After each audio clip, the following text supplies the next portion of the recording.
여러분 안녕하십니까?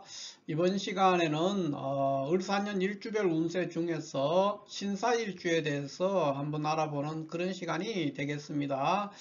자, 이 신사일주는 이 신금이 보석의 물상이지요. 그래서 이 일지에 있는 사화는 천간에 있는 병화에 해당이 되기 때문에 태양 아래의 보석이다 뭐 이렇게도 표현을 합니다. 그래서 이 보석이 햇빛을 받아서 반짝반짝 빛나는 그런 형상이 됩니다. 그래서 이 신사일주는 사회생활이 굉장히 원만하다 이렇게 할 수 있죠. 또 처세술이 굉장히 좋아서 두루두루 사람들과의 대인관계가 굉장히 좋다 이렇게 볼 수가 있고, 뭐 신사일주를 쉽게 표현하면은 말 그대로 신사죠. 신사의 품격을 갖추고 있고 굉장히 성격이 원만하고 점잖고 반듯하고 그런 형상을 보인다 이렇게 설명들을 많이 하는데 실질적으로도 그런 경우가 많습니다. 또 하나의 신사일주가 가지고 있는 특징은 여기 사중에 있는 지장간이 무, 경, 병 이렇게 있잖아요. 그래서 이 병화와 신금이 병신합해서 수로 바뀝니다. 그래서 신사일주는 굉장히 눈물이 많다. 병신합수해서 금이, 그러니까 쉽게 말해서 금이 불에 녹아서 그러니까 용융돼 버리는 상태라서 굉장히 눈물이 많은 사람이다 이렇게도 표현합니다. 그러니까 정이 많다는 거예요. 쉽게 말해서. 다만 하나의 또 다른 특징은 신금이 이 병화 위에 있어서 굉장히 위태로운 상황이니까 금이 보석이 빛나는 것도 있지만 불 위에 있거든요. 이런 것들로 인해서 건강적으로 폐라든가 또는 그 허리, 뭐 치아 이런 곳이 굉장히 취약할 수가 있다 이렇게 보기도 합니다. 전반적으로 신사일주는 사물을 보는 눈이 매우 냉철하고 이상이 높은 사람이다 뭐 이렇게 표현하면 될 것 같아요. 일지가 이 사화가 지금 십신으로 정관에 해당이 됩니다. 그래서 굉장히 일 처리가 그 어떤 정형화되어 있거나 패턴화되어 있는 일 처리를 매우 잘한다 이렇게 볼 수도 있고, 또 그 대의 명분을 쫓아서 일을 하는 사람이다 이렇게 볼 수 있죠. 이게 이제 쉽게 말해서 명분이 없는 일은 잘 하지 못하고, 또 새로운 일 이런 것들은 잘 하지 못하는데 늘 관행적으로 하던 일, 관습 전통 이런 것들을 유지하면서 하던 대로 하던 일 이런 것들은 차질 없이 일을 잘하는 사람이다 이렇게 볼 수 있습니다. 대체적으로 굉장히 꼬장꼬장하고 보기에 따라서는 굉장히 강직한 것처럼 보이지만 신금이 사중에 있는 병화와 병신합하고 있기 때문에 매우 다정다감한 사람이다. 또 부부 관계가 매우 좋은 사람이다 이렇게도 볼 수 있어요. 그러니까 다정다감하고 부부 유정하다 뭐 이렇게 표현을 할 수가 있을 것 같아요. 그러면 이러한 신사일주는 아까 조금 전에 제가 말씀드렸지만 신사의 품격을 가지고 있다 그랬어요. 굉장히 대인관계가 원만하고 점잖고 그런 사람이거든요. 그러면 그러한 사람이 을사년을 만났을 때는 어떻게 될 거냐? 을목은 편재예요. 그 다음에 사화는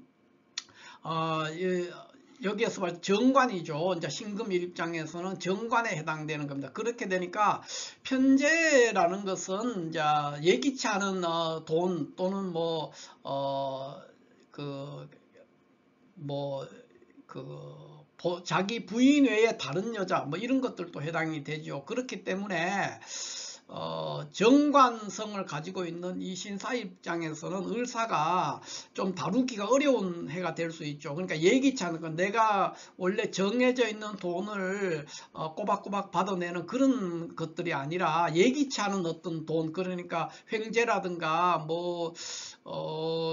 그 도박이라든가 뭐 이런 것들로 이제 큰 돈을 만지겠는데, 이런 것들은 이 신사일주 입장에서는 다루기가 쉽지가 않은 그런 것들이 됩니다. 그래서 다소 원활하지 않을 수 있지만, 그러나 전반적으로 원만하게 돌아갈 수 있다. 만약에 천간에서 임수나 계수와 같이 보고 있다면 특히 괜찮은 해가 될 수 있다, 이렇게 볼 수 있습니다. 그래서 직장에 있는 사람은 굉장히 원만하게 될 것이고, 생활이 대체적으로 그 결과가 만족스럽다, 이렇게 볼 수가 있고요.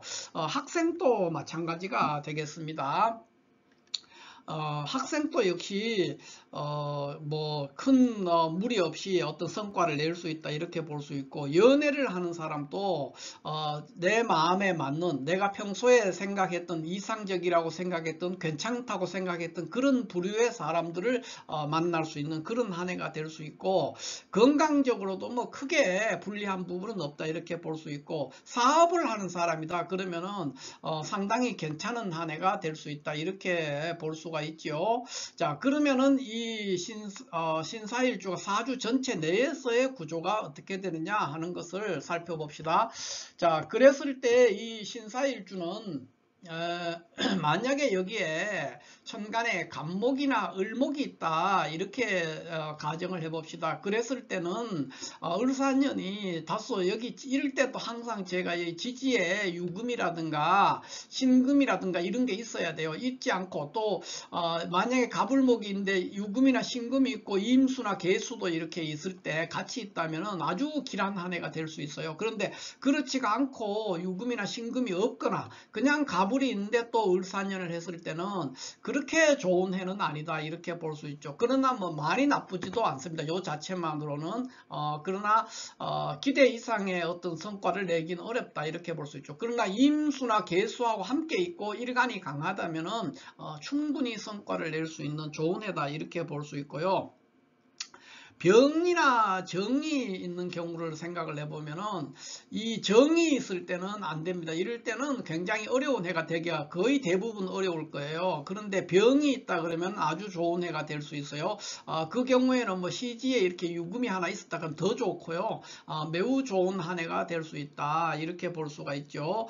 그 다음에는 이제 무토나 기토가 있을 때는 어떻게 될 거냐. 무토나 기토가 있을 때는 전반적으로 이제 별로 좋지 않습니다. 무토나 기토가 있을 때는 여기 천간에 무나 기가 이렇게 있다면은 별로 좋지는 않은데, 다만 이 을목이 뭐 예를 들어서 이런 거죠. 뭐 병진, 월주가 병진이다, 이렇게 내가 왔을 때는 굉장히 좋습니다. 그랬을 때는 이제 을목이 용신이기 때문에 이게 이제 적격 폐인을 할 수가 있는 구조이기 때문에 아주 좋은 해가 될 수 있는데, 그런 특별한 구조가 아니라면은 천간에 무기토가 있을 때는 을사년이 그렇게 반가운 해는 아니다, 이렇게 볼 수가 있고요.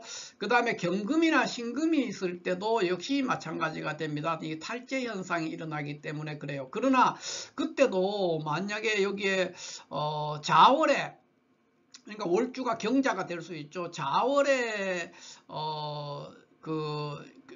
자월이라고 하는 거는 이제 식신격인데, 그랬을 때는 이제 안 좋을 수가 있죠. 그런데 여기 그 해월에 만약에 이렇게 됐다 그러면 이거는 상관격이거든요. 상관격이라서 여기 전체 구조에 따라서 굉장히 달라질 수 있는 그런 상황이 연출될 수가 있습니다. 그래서 뭐 이런 경우들이 이제 굉장히 많지요. 예를 들면은 여기가 미토라든가 저런 게 있을 때도 그러니까 그럴 수가 있어요. 그러니까 토가 있을 때 인수격일 때도 여기 경신금이 있다 그러면은 을사년이 좋을 수도 있고 나쁠 수도 있어요. 그 구조를 잘 봐야 된다. 용신이 어떻게 투출되어 있는가를 봐야 된다고 볼 수가 있고, 임수나 계수가 이렇게 있다 그러면은 일간만 강하다면, 그러니까 유금이 있다든가 신이 있다든가 이런 구조만 돼준다면은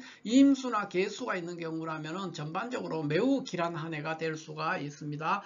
이것이 이제 신사일주의 을사년 운다 이렇게 볼 수가 있고, 자세한 것들은 전부 다 이제 전체 사주 구조를 가지고 명리 전문가들과 논의하는 것이 옳을 것이라고 보여집니다. 자, 이렇게 해서 이번 시간은 을사년 일주별 운세 신사일주에 대해서 간략하게 한번 알아봤습니다. 감사합니다.